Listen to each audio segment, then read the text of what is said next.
aing ngarep teh lain cicing dan ngarang kitab 500 kitab aing bahasa Suryani, bahasa Ajam, bahasa Ibrani, bahasa semua bahasa ku aing ditulis. Hajar sia ku aing. Aing ayam kopi. Ku aing di Mekah bisa dipindahkeun ka dieu ke Ciwidey.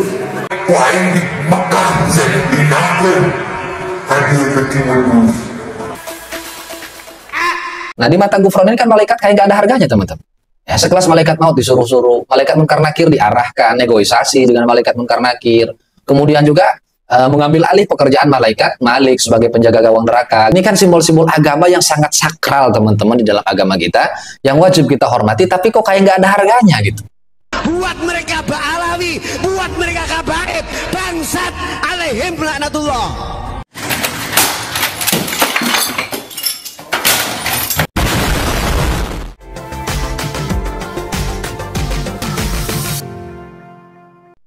Bismillahirrahmanirrahim. Alhamdulillah wassalatu wassalamu ala Rasulillah sayyidina wa maulana Muhammad bin Abdullah wa ala alihi wa ashabihi wa dzurriyyatihi wa mawalah amma ba'd. Teman-teman, selamat datang kembali di channel Kang Uce. Teman-teman yang belum subscribe, silakan di-subscribe, jangan lupa aktifkan loncengnya agar teman-teman mendapatkan notifikasi dari video-video terbaru Al-Faqir. Bagi teman-teman yang sudah support, yang sudah subscribe, terima kasih banyak. Mudah-mudahan jadi amal jariah. Dan mudah-mudahan kita terhitung menjadi bagian orang yang berperan di dalam menangkal ajaran sesat dan juga menyimpang. Yang sekarang ini memang sangat gencar, teman-teman ya. Apalagi Indonesia ini adalah pasar yang sangat bagus. Sehingga ajaran-ajaran yang menyimpang dan menyesatkan ini tumbuh subur bagaikan jamur di musim semi.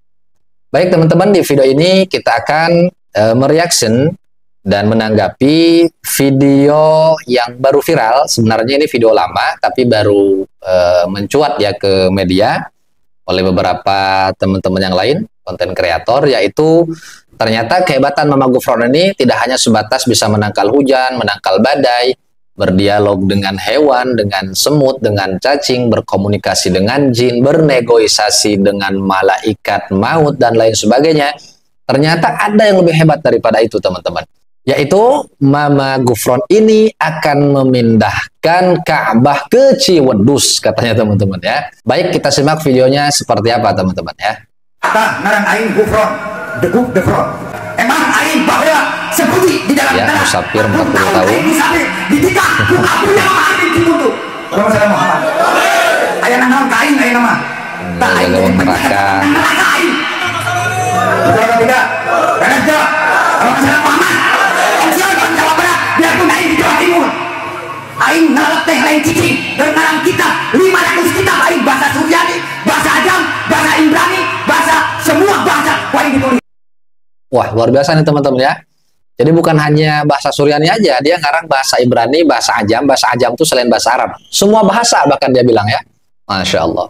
Attention, aing nama aing bahwa saya ambil jalan ini lewat tangan aing jadi penjaga gawang neraka Gufron. Ditagih siapa aing ayeuna kabeh. Hah? Tong letikna, Mama Armin letik bisa nyelesaikan Timur Tengah.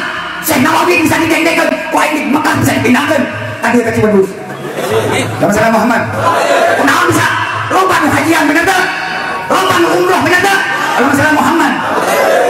Nah ini dia teman-teman ya, dia masih mengaku sebagai murid daripada Mama Armin dan juga cicit daripada Syekh Nawawi. Jadi kemana-mana ceramah itu selalu bawa-bawa nama Mama Armin, Cibuntu, dan juga Syekh Nawawi Al-Bantani, teman-teman. Padahal itu sudah diklarifikasi bahwa Gufron ini bukanlah keturunan dari Syekh Nawawi, teman-teman ya. Kemudian kenapa sampai saat ini belum ada klarifikasi dari pihak Abu Ya Mama Armin Cibuntu? Sebenarnya sudah ada, cuma belum terekspos ke media, dan Al-Faqir sudah mendapatkan info bahwa Gufron ini ya kenal-kenal gitu dengan keluarga Mama Armin Cibuntu, tapi bukan orang yang spesial di mata pesantren atau keluarga besar daripada Al-Maghfurlah Mama Armin.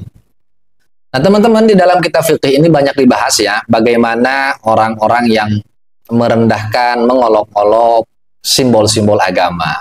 Misalnya di dalam kitab yang paling tipis lah ya, Sulamut Taufiq, yang itu juga dikritik sama si Ubad, murid daripada Gufron ini. Kemudian karya Ibnu Hajar Al-Haytami yaitu kitab Al-I'lam Biqawati Al-Islam, bagaimana kita ini teman-teman ya sebagai umat muslim wajib menjaga kehormatan simbol-simbol agama, makhluk-makhluk Allah yang dimuliakan oleh Allah Subhanahu wa taala. Ya seperti malaikat, para nabi. Nah, di mata Gufron ini kan malaikat kayak nggak ada harganya, teman-teman. Ya, sekelas malaikat maut disuruh-suruh, malaikat munkar nakir diarahkan, negosiasi dengan malaikat munkar nakir. Kemudian juga mengambil alih pekerjaan malaikat Malik sebagai penjaga gawang neraka gitu. Nah, ini kan walaupun ya di dalam bab istighfaf dan istihza, di dalam bab menganggap remeh dan mengolok-olok agama atau simbol-simbol agama, ini memang membutuhkan niat. Ya, membutuhkan niat. Kemudian juga ada korinah, artinya petunjuk yang menunjukkan bahwa dia ini memang betul-betul menghina, menganggap remeh dan juga mengolok-olok. Nah, ketika tidak ada korinah yang mengindikasikan bahwa dia ini meremehkan dan mengolok-olok, maka paling tidak itu dosa besar, teman-teman, yaitu berdosa, tidak sampai kepada kekufuran. Tapi kalau sudah ada indikasi kuat bahwa dia ini mengolok-olok, bahwa dia ini menganggap remeh, ini sudah jatuh ke dalam kekufuran. Nauzubillahi min dzalik. Dan kita lihatlah teman-teman ya, malaikat nggak ada harganya, para nabi nggak ada harganya, malaikat Khidir dipanggil gitu kan, bisa bertemu berulang kali.